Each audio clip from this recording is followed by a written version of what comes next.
Now joined by Pete Fiutak, college football news. Pete, thanks for some time. How are you? Anything interesting happened with you guys? It's been some fun around here. Your reaction, I guess, first to the report and then the eventual hiring of Brian Kelly. All right, he's a guy. You wanted the A-lister. He ain't Dabo. He's not. Some of the other options that were on the table.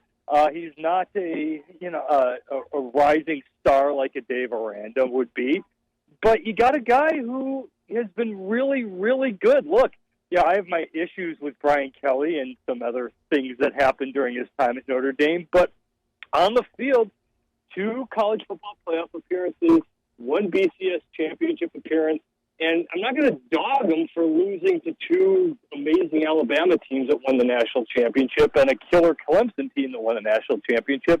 He was able to do some pretty good things. Now, go win a national title, because that's obviously what you guys are expecting down there. You don't get Brian Kelly and not think that, okay, he's going to be the 4th guy to win a national championship in recent history there. Yeah, that's obviously the goal, and that's all anybody's talking about, the next championship coach. Now, that was the narrative for the baseball coach, too. I think that's just the way that things frame things around here, where championships do tend to show up. What do you make of his run at Notre Dame? Good. All-time, obviously more games, but all-time winningest head coach at Notre Dame, he did something right.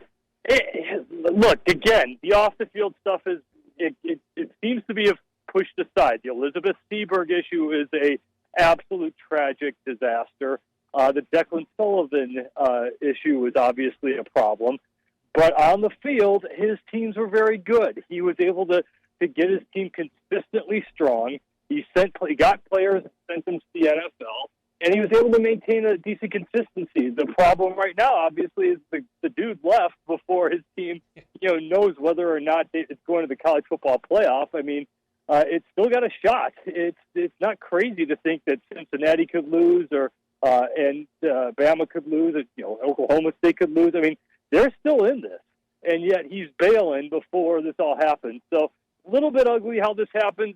Should have waited till probably Sunday to do this, but okay, let's see what happens. What do you think the national consensus is on this hire? Home run hire, single, double, people jumping for joy? What would you say on that? All right, fine, but the doesn't change the metrics of the coaching in the SEC. Okay, now, like you kind of already alluded to, your base is expecting a national title. What happens when he goes 10-2? That's not good enough there. And as we've seen in the SEC, and we've talked about this before, last year at this exact time, Dan Mullen and Florida were still in the hunt for the college football playoff, and they still hadn't played that great game against Alabama. Now he's gone. Jimbo Fisher was this close to getting to the college football playoff last year. Now apparently he can't coach anymore. And Orgeron, had arguably the greatest season in the history of college football, gone. So this is great, but how long does the honeymoon last when you lose to Alabama and you happen to lose to one other really, really awesome SEC team? Look, 13 of the 14 SEC teams this year are going bowling, and you're getting Oklahoma and Texas soon. So it's not like it's a given that LSU automatically is going to be an every year national championship thing. He could get one, and you'll take that, obviously.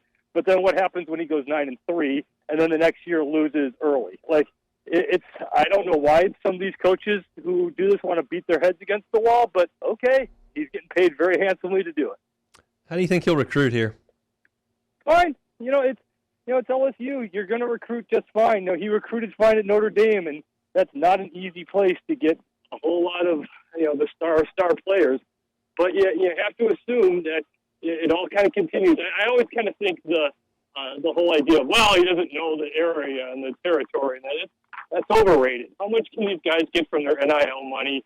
How much playing time can they get? Still, LSU can just recruit there, and you're going to get transfers there. So it's a new game. I kind of think the whole recruiting side of things is a little bit overblown. He'll be just fine. What do you think the timetable is on Brian Kelly, especially if he starts off maybe an 8-4, 9-3 season? Do you think? Wait. No. Hey, if he has not won a national championship yet, he's on a hot seat. That's it. That's LSU. He's got to win the national championship next year. And if he doesn't, he's on a hot seat, and this hiring isn't working unless he wins it the next year. There is no grace period here. He can't go 7-5 or 8-4. He's not going to get that break. They've got guys. You can get guys to come there. You can get recruits. You can get transfers. You can get the whole thing. LSU is one of those gigs, and that was the argument. We've had this conversation: USC versus LSU. USC, Lincoln Riley is going to get a year or so. Brian Kelly realistically gets a year to be okay, but it's got to be like 9-3 at worst, and they have to be close. He's not going to get the benefit of a 7-5. So, talk to me about the big picture here. Hypothetically, if Oklahoma would have won on Saturday and been right in the mix, you've got one coach whose team could still go to the playoffs who's left, a Cincinnati coach who maybe offered that job and they're right in the mix for a championship. Lincoln Riley could have left with in terms of the calendar, where are we? The timing would have been different. Had Lincoln Riley kind of did this right, he claims that it wasn't a distraction or anything. That's what you have an agent for. So you have an agent who goes out and says, "Hey, LSU, what do you think of my guy? Hey, USC, what do you think of my guy?" He's the one doing all that. Had Oklahoma won and still been in the mix, I still think Lincoln Riley goes to USC. It's just a better job. I mean, it really is on the top of the overall chain because it's USC. It is one of the biggest of big schools, obviously.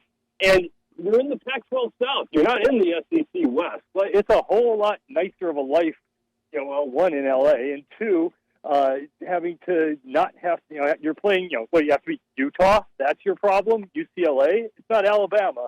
It's not Ole Miss. It's not, Auburn. You're dealing with Colorado and Arizona State. I mean, that's a far more manageable life to deal with than it is in the SEC world. He's going to get paid well. He's going to be a rock star. He's going to be the highest paid head coach and head football coach in the city of Los Angeles. You would have probably taken that gig no matter what. You just wouldn't have heard it until after Oklahoma was done. You got one? Okay. So what's your prediction for Coach Kelly next season? I know Colin Cowherd said he predicts a national championship. Well, where are you going to go with that one? Yeah, I'm not going to go there. I mean, that's asking for the world. I mean, that's not fair. I know I joke, but that's the expectations. And Florida's supposed to win a national championship under Billy Napier, and Alabama's supposed to win a championship, and Brian Harson's supposed to win a national championship. Everybody's supposed to win a national championship in the SEC. So as long as, for a first-year head coach, I always kind of have the same marker for everyone. Can you show what's coming? Like, look at Josh Heupel at Tennessee. You can kind of see, okay, that's going to be Tennessee over the next 4 or 5 years. You could see how this is going to be one of those teams that's going to rise up and be dangerous because the offensive system works. So what you want to show the base is that, okay, we're getting our guys in place, we're setting this thing up, and in 2 or 3 years, you're going to get this. You want to see 9-3 or 10-2 at worst. Kind of lost you there for a second there, Pete. But the question is, where do you think Notre Dame and Oklahoma go from here? Pete, you there? We lose him. Awesome. I feel like, sorry. there you go. All right. Where do you think Oklahoma and Notre Dame go from here?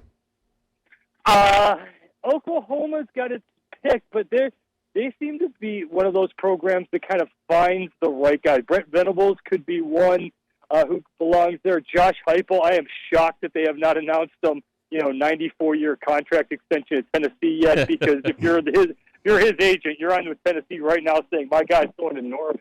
Yep. So I think Josh Heupel's got to be on that short list, at least right away. Notre Dame is Luke Fickell, but that's, again, timing. You're not going to hear anything about this. If Cincinnati doesn't make the college football playoff, I think the buzz about him is going to get even louder. But they're going to wait on that, if it is him, until Sunday.